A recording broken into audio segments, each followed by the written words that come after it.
Le doy gracias al Señor Jesucristo por este tiempo y por todo el tiempo que hemos venido invirtiendo a través de estos medios digitales para compartir su palabra y para ser instrumentos de Dios en la extensión de su reino.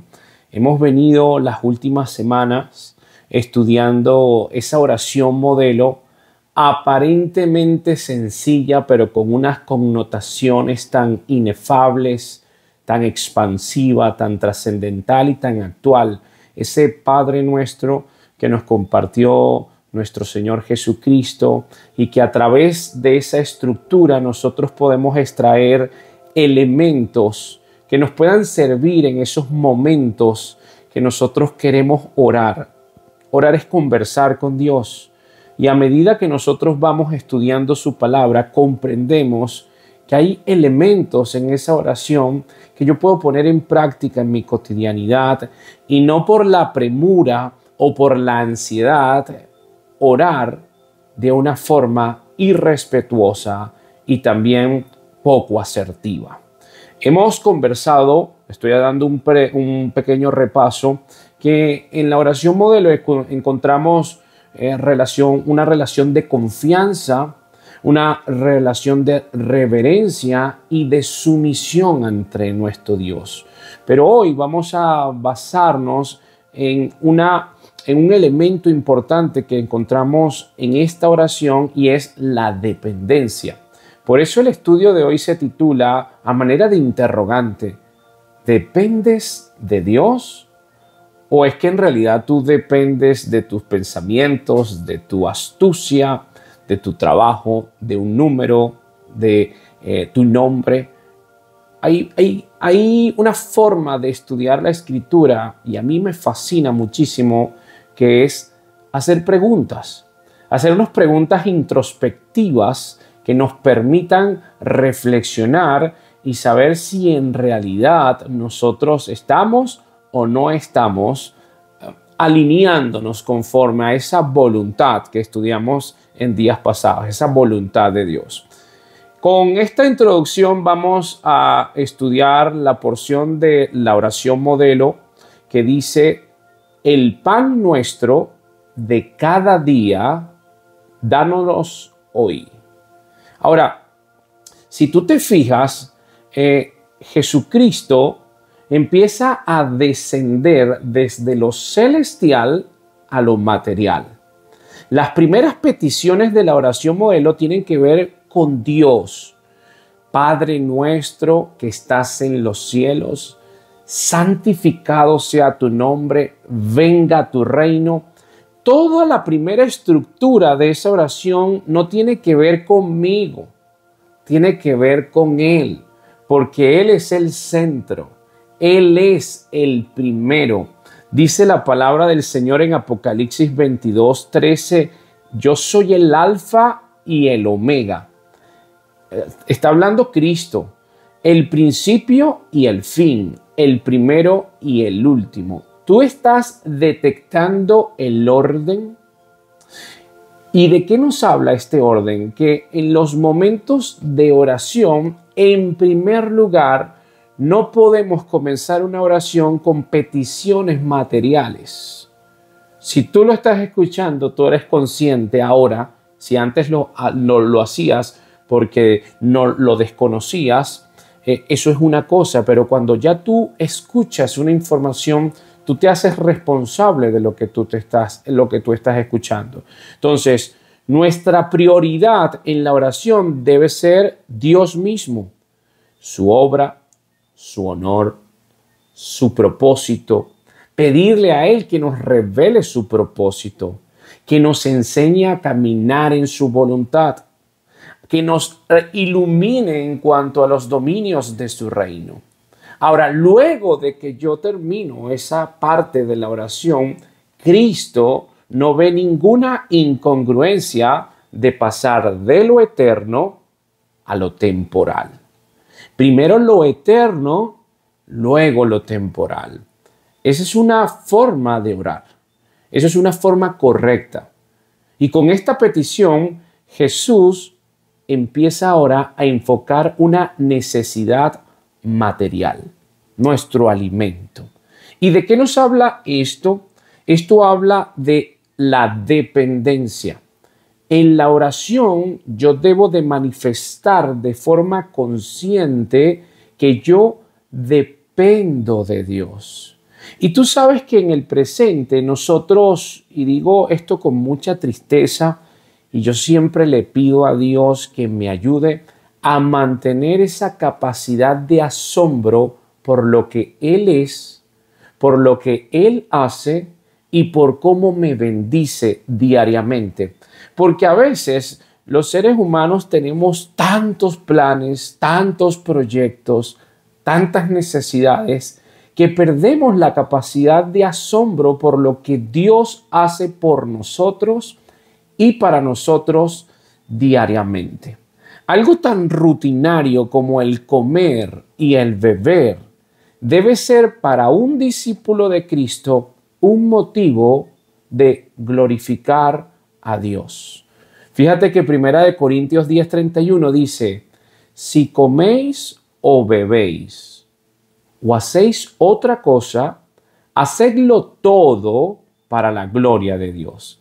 Qué lindo que el apóstol comienza con necesidades básicas. Si tú comes o bebes, todo hazlo para la gloria de Dios. Yo no sé si ustedes mantienen este hábito, por lo menos aquí en esta casa y junto a mi esposa y nuestra familia lo mantenemos. Cuando nosotros vamos a comer, le damos gracias a Dios por esa provisión, pero es un momento consciente porque basta con dejar de perder tiempo en las redes sociales y ver las noticias reales para que tú veas que hay una parte importante del mundo que muere de hambre, que muere por desnutrición, niños famélicos. Hay una parte del mundo, muchas partes del mundo, que lo que tú estás comiendo, ellos quisieran tener migajas. Hay personas que tus migajas serían tesoros para ellos. Cuando yo reconozco que lo que yo estoy comiendo es una bendición de Dios, yo comprendo que dependo de Dios. La palabra de Dios nos convoca a vivir para fines eternos, pero confiados en que tenemos un Dios que se ocupará de nuestras necesidades materiales temporales. Voy a explicar esto. Cristo nos anima a que nosotros pongamos la mira en los asuntos del cielo, donde ni la polilla ni el orín corrompen. O sea, yo debo tener un enfoque eterno. Pero resulta ser que también tengo necesidades básicas temporales en mi andar. Muy bien, mientras yo más me enfoco en asuntos trascendentales y tomo en cuenta lo que Dios quiere para mi vida y el propósito que Él me encomendó y yo me alineo a su voluntad, por consecuencia, Dios se ocupará de mis necesidades materiales temporales. Vamos a leer Juan 6:27. Trabajad, no por la comida que perece, sino por la comida que a vida eterna permanece, la cual el Hijo del Hombre os dará, porque a éste señaló Dios, el Padre. Muy bien. Mi enfoque de trabajo debe ser que lo eterno. Ahora vamos a unir Juan 6:27 con Mateo 6:33. Dice así, mas buscad primeramente el reino de Dios y su justicia, y todas estas cosas os serán añadidas. ¿Cuáles eran esas cosas? Las necesidades básicas. Cuando yo estoy ya comprendiendo que mi norte es lo eterno, que mi norte es una vida de peregrinaje donde yo estoy formando parte de la expansión del reino de Dios, las cosas que antes me preocupaban ya no me van a preocupar porque todo eso va a empezar a venir por añadidura. porque Dios es un Dios justo. Y como Él es justo y fiel y soberano, Él cumple sus promesas. Ahora, el Salmo 146, el versículo 7 dice así, que hace justicia, o sea, Dios hace justicia a los oprimidos y da pan a los hambrientos. Pero este salmo, si nosotros subimos al versículo 5, dice, bienaventurado aquel cuya ayuda es el Dios de Jacob. Esa palabra, bienaventurado, dichoso, feliz, es aquel cuyo Dios es el Dios de Israel. Y podemos enfocar la historia de Israel para seguir fundamentando la dependencia de Dios. Ustedes saben que la nación de Israel estuvo en esclavitud. No era una nación, era el pueblo hebreo. Estuvo en esclavitud en Egipto. Moisés, por medio de Dios, a través de Moisés, libera el pueblo. El pueblo va al desierto, pero en el desierto todo era nuevo. Y en ese contexto, cuando empezó el pueblo hebreo a tener hambre, a padecer una necesidad biológica, empiezan a decir lo siguiente. Éxodo 16, versículo 2. Y toda la congregación de los hijos de Israel murmuró contra Moisés y contra Aarón en el desierto. Y los hijos de Israel les decían, ojalá hubiéramos muerto a manos del Señor en tierra de Egipto, cuando nos sentábamos junto a las ollas de carne, cuando comíamos pan hasta saciarnos. Pues nos habéis traído a este desierto para matar de hambre a toda esta multitud. Qué interesante, porque esta manifestación del carácter del pueblo hebreo muchas veces es una manifestación de nuestro propio carácter. Dios me sacó de la esclavitud, me ha mostrado su poder, me ha mostrado que me cuidó cuando pasó el ángel de la muerte, me justificó a través de la redención de Jesucristo, me ha evidenciado de una forma contundente en el pasado que Él es el Rey, pero basta con que yo experimente un proceso de prueba donde tengo hambre o hay la falta de alguna necesidad, algo que yo necesito pero que no tengo, para empezar a quejarme y murmurar contra ese Dios soberano. ¿Somos o no somos así? Oye bien, somos, me incluyo. Por eso es necesario que nosotros estudiemos la palabra para comprender con qué facilidad nosotros podemos ofender a Dios. Ahora, mira lo que responde el versículo 4, lo que responde el Señor a este pueblo. Dice, entonces el Señor dijo a Moisés, he aquí, haré llover pan del cielo para vosotros, y el pueblo saldrá y recogerá diariamente la porción de cada día. Ahí resalta, la porción de cada día, para ponerlos a prueba si andan o no en mi ley. Y sucederá que en el sexto día, cuando preparen lo que traigan, la porción será el doble de lo que recogen diariamente. Dios quiere enseñar al pueblo hebreo, así como nos quiere enseñar a nosotros, que aprendamos a depender de Él. Y que para Él es una prioridad la comunión con nosotros. Si tú tienes eso como prioridad, lo demás será dado por añadidura. Fíjate qué cuidadoso es Dios, que el sexto día es el único día que le permitía tener una doble porción al pueblo hebreo. ¿Por qué? Porque el séptimo día era Shabbat. Era un tiempo de comunión con Él. Y entonces, para que tú únicamente te concentraras en la comunión con Dios, el sexto día Él suministraba la porción para el séptimo. Si tú dependes de Dios, tú no deberías de estar afanado y ansioso por lo que aún no tienes. Vamos ahora al versículo 19 de este mismo capítulo, Éxodo 16.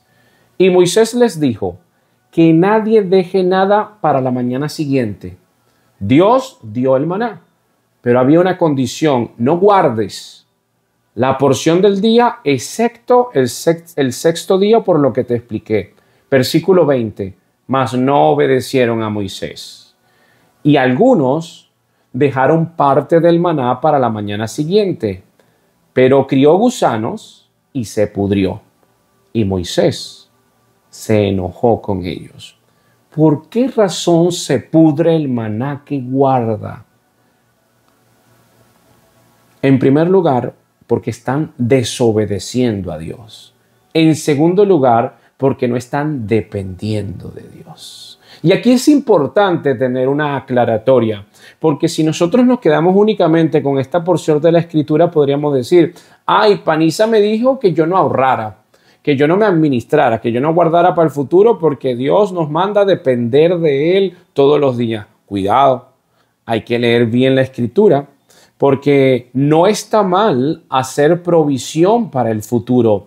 Yo no sé si tú recuerdas a José cuando estuvo ante Faraón y a Faraón le perturbaba un sueño, y en ese sueño habían 7 vacas gordas y 7 vacas famélicas, y José dice: bueno, son 7 años de abundancia, 7 años de escasez. La solución va a ser: hay que guardar una parte de este tiempo de abundancia para el tiempo de necesidad. Y si yo uno esa porción de José con Proverbios 6, del 6 al 8, dice lo siguiente: Ve a la hormiga, oh perezoso, mira sus caminos y sé sabio, la cual, no teniendo capitán, ni gobernador, ni señor, prepara en el verano su comida y recoge en el tiempo de la siega su mantenimiento. Entonces, ¿cómo podemos nosotros concatenar, unir, balancear una parte que dice depender y otra parte que habla de administrar para los tiempos de adversidad? No está mal hacer provisión para el futuro. Lo que Dios condena, querido amigo, es la ansiedad por el futuro que se manifiesta en ti como si no existiese un Padre Celestial. Es la intención. Yo puedo, como mayordomo, como ministro de Dios, administrar mis recursos. Padre, me bendice. El Padre me bendijo. Bueno, esto es una porción para su ofrenda. Esto lo voy a diezmar. Voy a guardar esta parte porque tengo un plan con mi esposa. Esto lo voy a administrar de esta manera. Pero yo no estoy guardando movido por una ansiedad de inseguridad o de incredulidad. Yo no estoy guardando porque yo digo, bueno, quizás Dios me bendijo este tiempo, pero el día mañana está muy ocupado y no me va a tomar en cuenta. No, lo estoy haciendo con una intención de administrador, de mayordomo. Pero cuando tú guardas por ansiedad en el futuro, porque quieres acaparar, porque quieres guardar y porque tienes una mente totalmente afanada por lo que pueda suceder, vienen tiempos de elecciones, vienen tiempos de cambio, el nuevo orden mundial. Si tú estás atormentado por todo eso y eso es la motivación de tu guardar, es una motivación equivocada que fue la misma que tuvo el pueblo hebreo que guardaba el maná y le salían gusanos. Qué lindo, ¿verdad? La Escritura, cómo no, nos da claridad. Ahora, el contrato de un discípulo o el contrato de un discipulado en este dominio tiene 2 cláusulas. En primer lugar, el creyente deja de confiar en las riquezas para servir a Dios. Hay muchas personas que confían en sus riquezas, en sus trabajos, en sus números y no en Dios. En el discipulado, el creyente deja de confiar en las riquezas como prioridad y confía, su prioridad ahora es Dios. Mateo 6:24. Ninguno puede servir a 2 señores, porque o aborrecerá al uno y amará al otro, o estimará al uno y menospreciará al otro. No podéis servir a Dios y a las riquezas. Ahí hay una clave. Si yo tengo mi riqueza como un señor, yo no puedo servir al Señor Jesucristo. Pero si yo tengo al Señor Jesucristo como prioridad, yo reconozco que el dinero es un instrumento de Dios. Hay distinciones que nos permiten tener un orden. Entonces, esa es la primera cláusula del discipulado. El creyente deja de confiar en las riquezas para servir a Dios. Y la segunda cápsula es: Dios se compromete a suplir todas las necesidades de sus siervos. Mateo 6:32.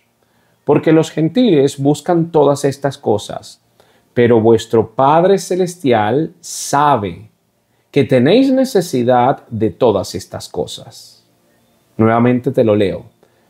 Mas buscad primeramente el reino de Dios y su justicia, y todas estas cosas os serán añadidas. Nuestro Padre Celestial, si yo tengo a mi Padre Celestial como prioridad, Él sabe cuál es mi necesidad. Filipenses 4:19. Dice así la palabra del Señor: mi Dios suplirá todo lo que os falta conforme a sus riquezas en gloria en Cristo Jesús. Entonces, ahí están las dos cláusulas. Yo dejo de tener como prioridad la riqueza y mi prioridad es Dios y dependo de Dios, y en simultáneo, mientras yo más dependo de Dios, Él suple las necesidades de sus siervos. Porque es importante decir una cosa aquí. La palabra pan no se debe tomar literalmente. Esta palabra engloba lo que es necesario para sostener toda nuestra vida física. El pan nuestro de cada día, dánoslos hoy. Aquí es nuestras necesidades. Ahora, esta petición nos enseña varias cosas. Nos enseña a depender de Dios, pero también nos enseña la moderación. ¿Y por qué la moderación? Proverbios 30 del 8 en adelante. Vanidad y palabra mentirosa aparta de mí. No me des pobreza ni riquezas. Manténme del pan necesario. Qué interesante es este proverbio. Versículo 9. No sea que me sacíe y te niega y diga quién es Jehová, o que siendo pobre hurte y blasfeme el nombre de Dios. Aquí habla de la moderación y es importante aclarar esto. ¿Por qué razón? Porque si tú no interpretas bien la escritura, tú puedes decir, bueno, esta porción de la escritura está hablando de una persona que está resignada. No me des riqueza, no me des pobreza, dame lo necesario. Es como que está estancado. No está ni resignado, ni tiene un exceso de una ambición desproporcionada, desmedida. Está en un estado de moderación. Es un equilibrio. ¿Por qué es un equilibrio? Porque si somos honestos, todos los seres humanos, cuando estamos en estados polares, si tenemos mucha necesidad, podemos renegar de Dios, podemos ofender a Dios. Pero por el contrario, si estamos en el otro extremo y tenemos demasiado, podemos darle la espalda a Dios. No hay Dios, yo soy Dios. Entonces, como tenemos esa inclinación debido a nuestra naturaleza caída y mente carnal, debido a esa naturaleza, nosotros agarramos este proverbio, que son cápsulas comprimidas de sabiduría, y lo unimos. El pan nuestro de cada día, dánoslo hoy. Moderación. Dios nos enseña a ser moderados. Esta petición también nos enseña y nos habla de una total dependencia. Vámonos por la línea lógica racional. Todos los hombres pobres, grandes, ricos, lo que sea, todos dependen de la condición del suelo, el agua, el clima, la salud del cuerpo, el estado general de la economía, todos los factores contribuyentes ecológicos, sociales, políticos, etcétera. No des por sentado que el abasto va a estar siempre full. No des por sentado de que sí, yo tengo todo lo que tengo y mi despensa está llena y el refrigerador está full. Las cosas pueden cambiar. La pandemia nos enseñó esto. Nos enseñó que en cualquier momento, como estamos tan interconectados por el tema de la mente globalista y todo esto, en cualquier momento podemos dar un vuelco.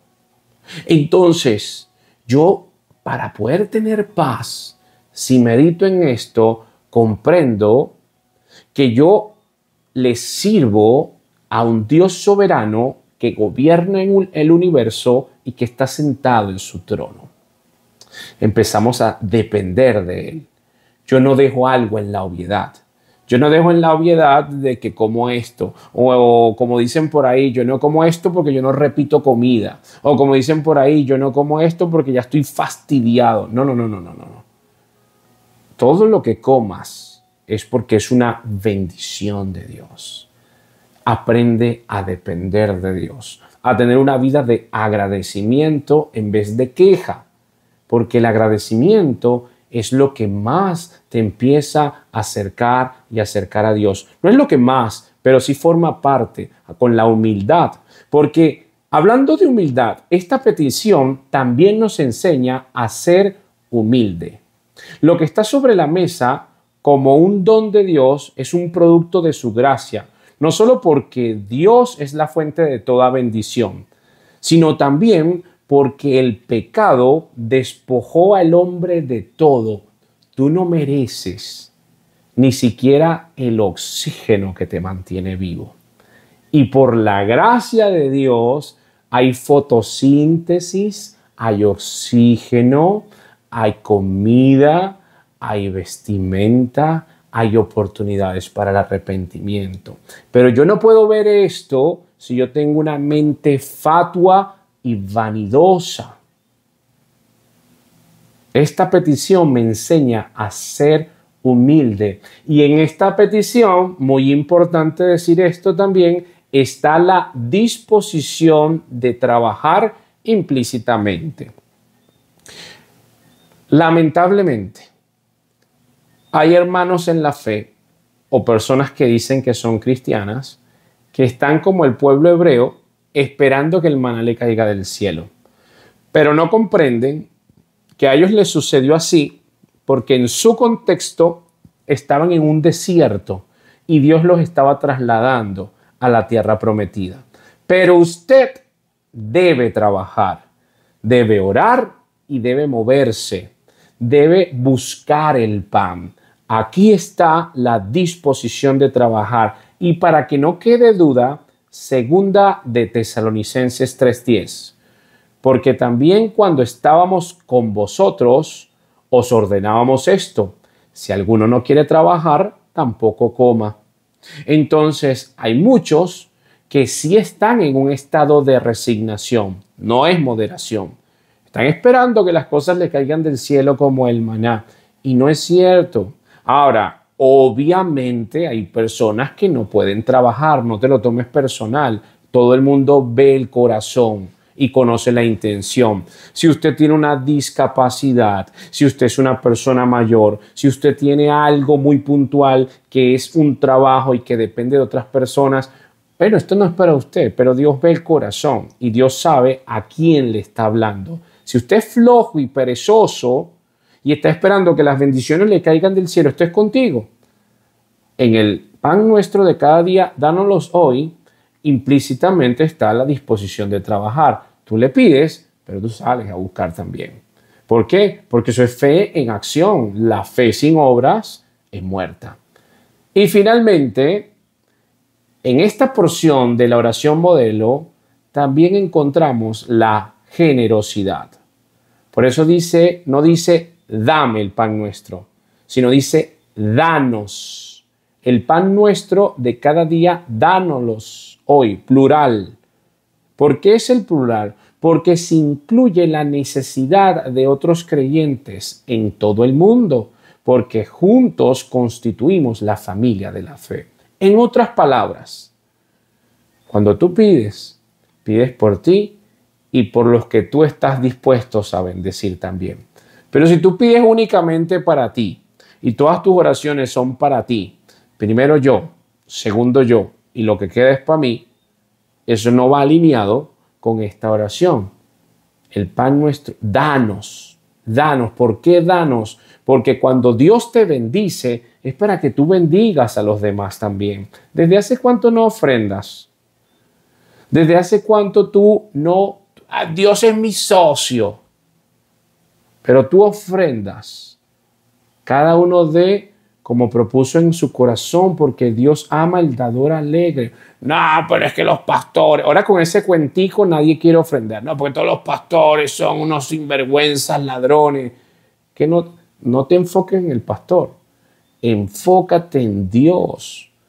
Oye, a veces subestimamos a Dios. No, es que yo le tengo que cuidar el dinero a Dios. Mentira, es que tú eres un agarrado y que no tomas en cuenta que tú tienes que darle a los demás, tienes que ser generoso. Y Dios bendice a las personas generosas. Y si tú das en una iglesia y en esa iglesia donde tú das, tú te enteraste que se robaron la plata, usted cierra los ojos. Señor, usted conoce la intención de mi corazón y que yo lo di para la extensión de tu reino, para tu servicio.